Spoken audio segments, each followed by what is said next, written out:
Hi everyone, a warm evening to all. Today we will see again 5 more current affairs according to our day 7 plan.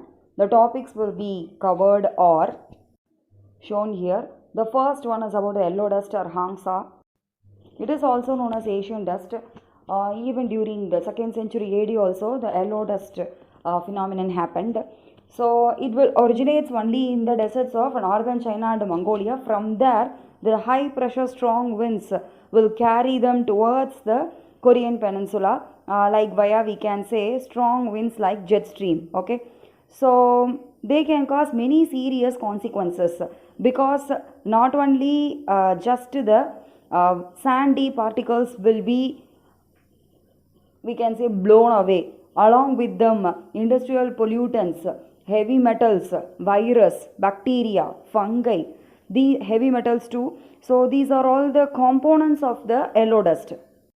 And even they have certain measurements like 400 micrograms per cubic meter if the particles were there. Limiting of the outdoor activity like heavy exercise or any sports activity will be limited.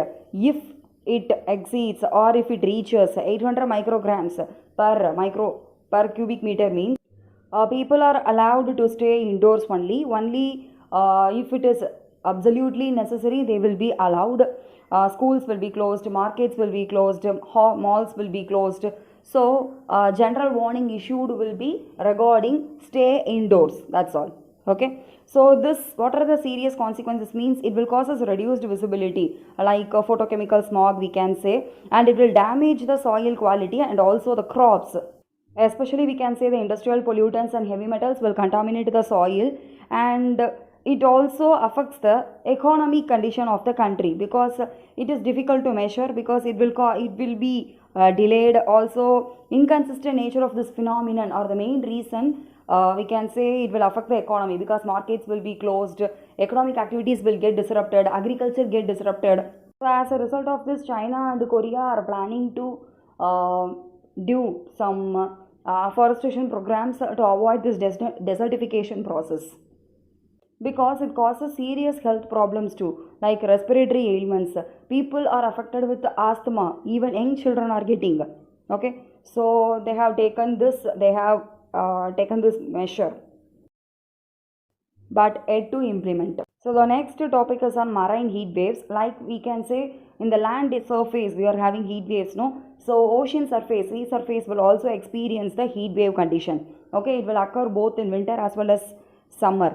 Okay, so the definition, the correct definition from the authenticated sources, when the seawater temperatures exceed their seasonal varying, we can say their threshold capacity. Somewhat we can say if they vary approximately up to 90 percentile means for at least 5 consecutive days, okay, when compared to their previous data. So it is obviously marine heat waves.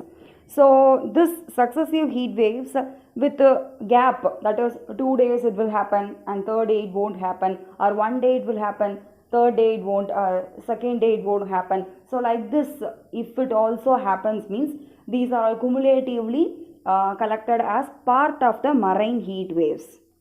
Also it occurs during winter season, no? So that is commonly known as winter warm spells. Usually the temperature during winter time it will be less than 12 degrees Celsius.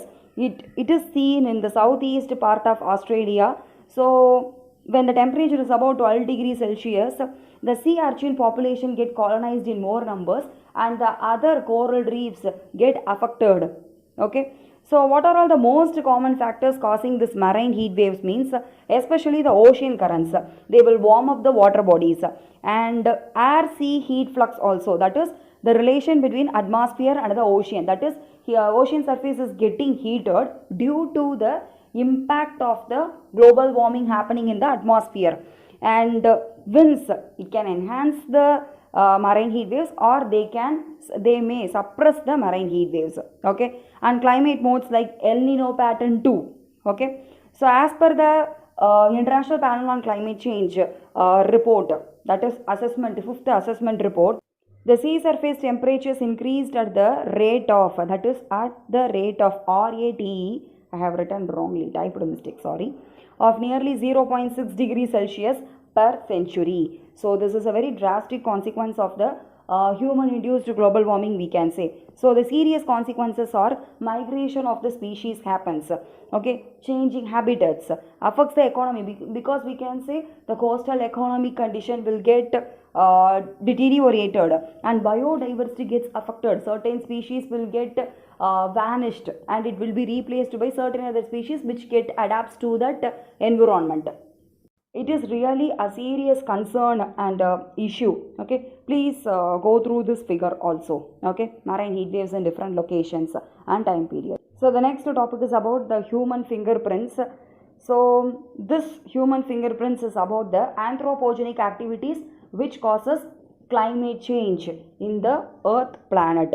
Okay, so the current global warming, we know it is attributed to the greenhouse gas emissions, especially we can say the carbon dioxide emissions.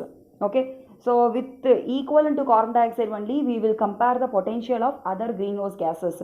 So what is the impact of human induced or anthropogenic activities have created this induced, or we can say higher rate of global warming. So this is called human fingerprints.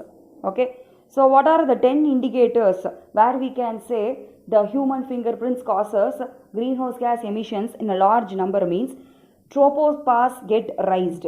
Okay, the layer between troposphere and the stratosphere get enhanced, and shrinking of the thermosphere. Okay, and we can say stratosphere get cooled. Also more fossil fuel carbon in the air and more heat get returned to the earth. And also we can say coal will be having more fossil fuel carbon content due to the anthropogenic activities in large number, and nights get warmed faster than the daytime, and less oxygen will be in the atmosphere because it will be exceeded by the carbon dioxide. So 30 billion tons of carbon dioxide per year is contributed towards the atmosphere due to the human fingerprints, we can say anthropogenic activities. So the next one is about Haripath app. The National Highways Authority of India under the Minister of, we can say, Nitin Gadkari has developed, launched this mobile application.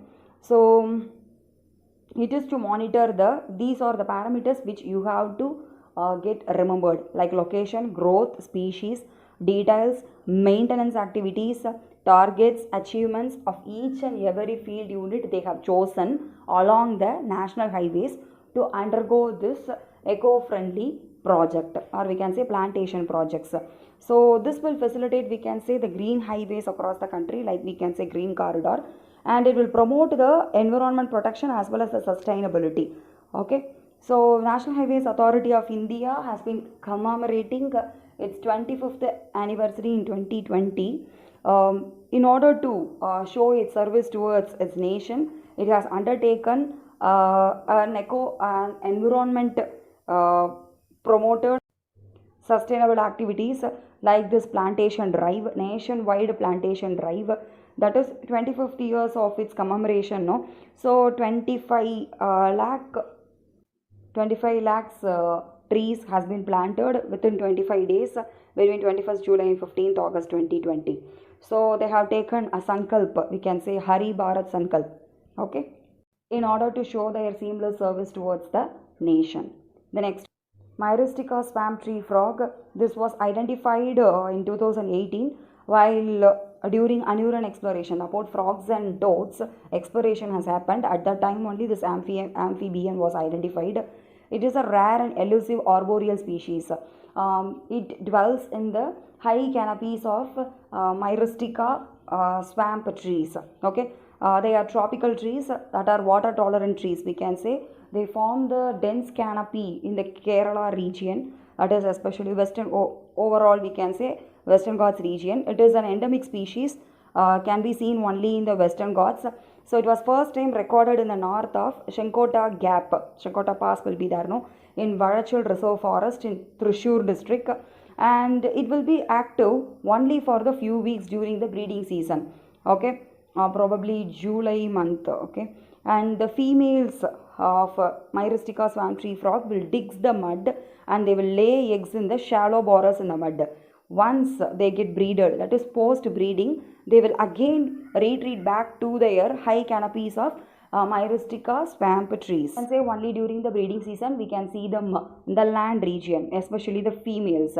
Okay, so we can say here the Myristica swamp trees are the most primitive flowering plants on the earth, and they are evergreen water tolerant trees in the tropical freshwater swamp forest. That's all. So that's all for today's class. Thank you for watching. Subscribe to Dream Work Achieve channel. Till then, be bold, be strong, keep smiling, be happy. Thank you.